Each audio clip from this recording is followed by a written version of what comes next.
Hello, this is Matt on the Moon Lambeau channel. XRP community member and attorney James Filan explains in succinct manner the SEC's argument in their motion for summary judgment. And I'll share all his words in full context, but here at the outset of the video, I'll still tell you, in a nutshell, and this is what he's highlighting, in a nutshell, the SEC is saying that they're not arguing that XRP is a security. Not by the nature of existing, so not a security per se. But regardless of that, the SEC says the only way it can be sold is as a security. It's truly, remarkably absurd. Also, check this out. Attorney John Deaton explains why he believes that the SEC is not arguing that Ripple is the common enterprise in the scheme, the SEC alleged security scheme here, but they're arguing now that the XRP Ledger itself is the common enterprise. You can't make this stuff up, folks, because don't forget they did initially go after Ripple. Hey, Ripple's the common enterprise, and this is important because this is a prong of the Howey test. You got to satisfy this in order to win what it is that you're arguing. But they shifted gears, and Attorney Deaton's assessment. What they're arguing now is that the XRP Ledger itself is the common enterprise. If that's true, again, everything is a security. Every single cryptocurrency on the damn planet, if there's an exception to that, you tell me what it would be. Because even if it's decentralized, doesn't matter. That's the common enterprise. Holy freaking hell. Before digging in, though, I do want to be clear. I do not have a legal or financial background of any kind. I am not offering legal or financial advice. And you definitely should not buy or sell anything because of anything I say or write. I'm just an enthusiast who enjoys making YouTube videos about crypto-related topics, but just as a hobby and just for fun. And so attorney Jeremy Hogan, and I've actually got comments and opinions from 4 attorneys within the XRP community. Attorney Hogan actually retweeted James K. Filan's opinion, which I'm about to share with you, but I wanted to note that Attorney Hogan said something I just read, and I was like, yup. He wrote, "When Filan gifts us with an analysis, it's best to sit up and pay attention." Oh, I'll tell you this, I always do, and I really appreciate him. I give him shout-outs in pretty much every damn video where I'm talking about legal stuff, when there's new development stuff filed, because I was one would give credit where it's due. Very much appreciate him doing that. And John Deaton's Crypto Law does a lot of that too, of course.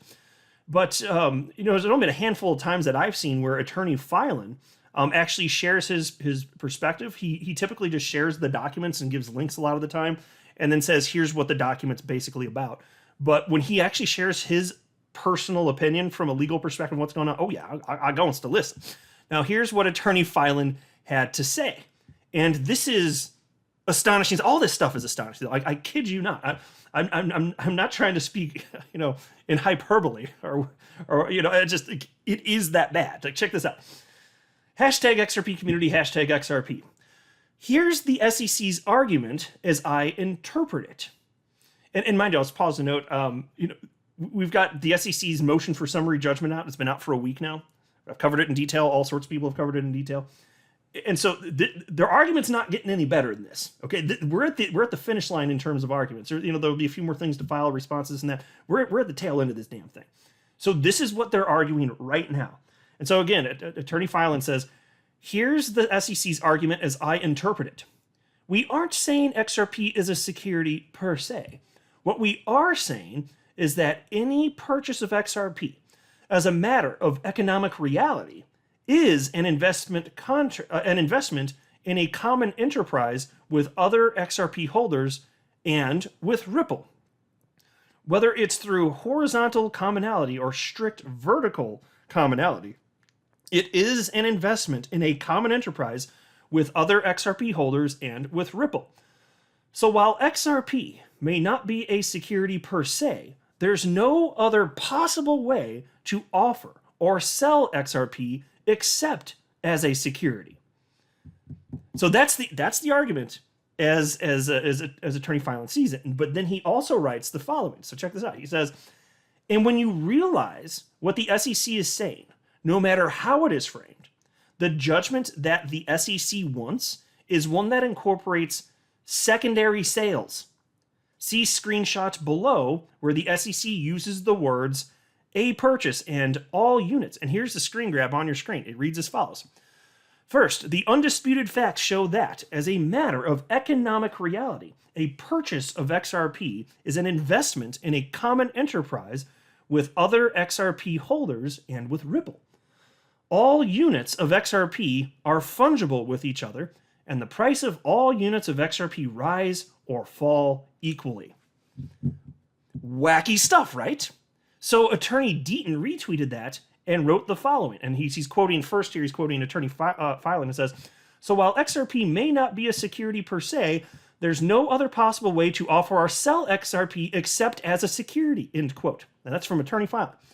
And then Deaton says, I know I sound like a broken record on the topic, but Jimmy is 100% on target. I've read the SEC's motion 3 times. This is the SEC's argument at its core. Again, truly wacky stuff. My fellow XRP YouTuber Brad Kimes wrote to Hogan on this, and he said, Jeremy, does this sound like the SEC is posturing for a ruling that could take XRP off crypto exchanges?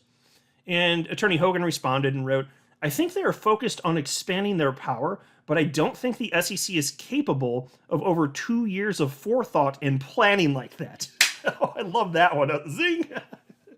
And it does seem that like, they're flying by the seat of their pants. Like they're arguing stuff. They're just arguing things. It's like they're throwing spaghetti at the wall and hoping that it sticks. That is what is happening right now. They don't know what the hell they're doing. They talk out of both sides of their mouth. They'll say one thing one day and then they'll have an opposing viewpoint on the same topic the next day.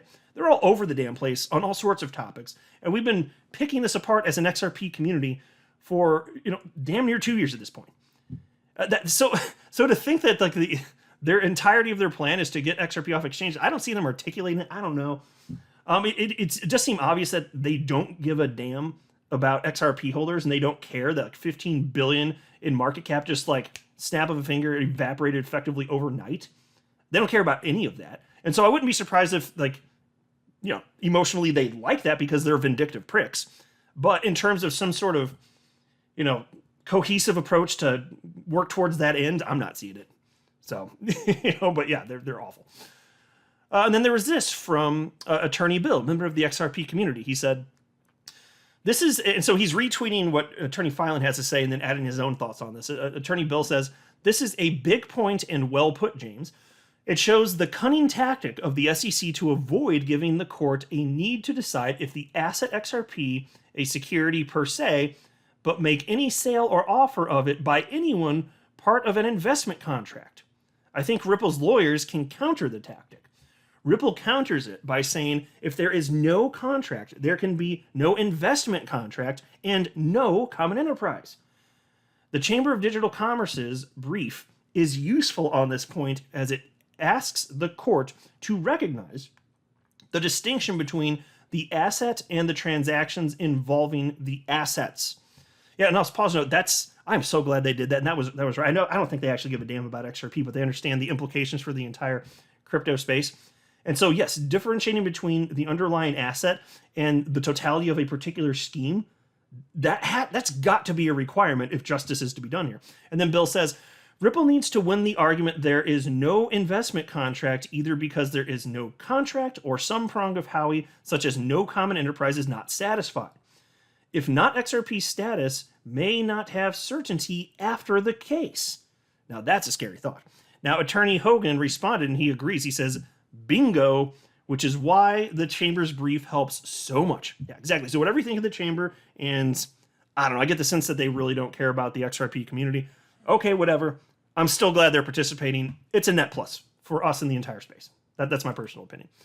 Now, here's where things get even more cuckoo for Cocoa Puffs, if I may steal a line from Ripple CEO Brad Garlinghouse. Attorney John Deaton explains why, and mind you, having read the SEC's motion for summary judgment 3 times now, why he believes that the SEC is arguing that the XRP Ledger is the common enterprise. Check this out. And and by the way, I'll just note this because he tagged me in this. So he was referencing a conversation from yesterday because I made a whole video about this. It's like 21 minutes long. I'm sure somebody saw it.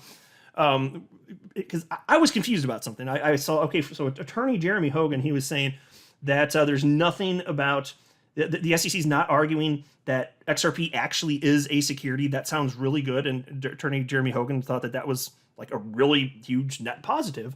But then I was seeing from attorney John Deaton the argument, which he's been making for a long time, which is that the SEC isn't arguing that XRP is a security, but then in the next breath, they're making all these statements that argues that XRP is a security. So they say that they're not doing what they're actually doing. So I'm like, okay, how do you reconcile these 2 points? And so I made a whole video, it's out yesterday. Check it out. It's very, I just want to explain that so you guys understood what he was talking about here. But this is a separate topic. It's not actually a continuation of this. I mean, it's additional thoughts that are kind of loosely related, but you don't need to have seen that video or be aware of those previous comments to just hear this in a vacuum and then get what he's saying. That's the reason that I'm citing that. But I do encourage you to check that out because it's an interesting topic and we got to the bottom of it. But here's what attorney Deaton had to say. Furthering my tweet discussion with Moon Lambo, attorney Bill, and attorney Jeremy Hogan, etc., this is the basic summary judgment argument by the SEC. The economic reality. Ripple funded its business by touting XRP's profit potential, selling and distributing XRP to public investors while keeping a large amount of XRP for itself, and, consistent with Ripple's financial incentives, becoming the creator, architect, developer, builder, and caretaker of XRP's common enterprise. Read that statement again. And now a question. What is the common enterprise that Ripple is the caretaker of? Before answering, read this, and this is a quote. The escrow account's purpose was to remind investors of the common enterprise XRP represented, end quote. So with that on mind, and attorney Deaton then says, the answers, here's the answer to the question. The XRP ledger itself. The SEC admitted that XRP holders have no legal or financial claims in Ripple the company, and Ripple owes XRP holders nothing. Pause. Attorney John Deaton there is stating that the SEC gave up on this point. They are not claiming that Ripple is the common enterprise. So they recognize that Ripple owes XRP holders nothing. So you think, well, what's the common enterprise? Okay, well, again, as he said, the XRP ledger. Attorney John Deaton then continues and he says, so Ripple can't be the common enterprise like the complaint claims. The SEC's expert said it was the XRP ecosystem. But the SEC dropped that expert like a bad habit and isn't relying on his testimony now. That leaves the XRP ledger as the common enterprise. Now, crypto community, I ask, how dangerous is that argument? The software network itself is the common enterprise. So look, if that were found to be true in this case, and that were precedent setting, I'm telling you, everything under the sun, every crypto under the sun is a security. Because, it's common enterprise at least. You could certainly definitively state that. That is damning, because really, truthfully, that should be the hardest wrong for many cryptocurrencies to satisfy. Because so many cryptocurrencies are decentralized. So it's hard to satisfy. Because if it's decentralized, that's why you have to ask, like, what is the freaking common enterprise if nobody has control? And the SEC seems to recognize the inherent problem in that there is no common enterprise, so they're just claiming that it is one anyway. Can you believe this stuff? Cuckoo for Cocoa Puffs, my friend. It's offensive how stupid this is, though. And they're just seeing what they can get away with. Like, I don't think they actually believe these BS arguments they're making. They're just seeing what the hell they can get away with. And, if it screws up everybody's investments and life savings and happiness and like, so be it. They don't care. They're the SEC asshats, and they can do what they want, running their asshattery. Really grinds my gears, folks, and burns my biscuits simultaneously. I'll wrap up here. I'm not a financial advisor. You should not buy or sell anything because of anything I say or write. That would be a very, very, very bad idea. Until next time, to the moon, Lambo.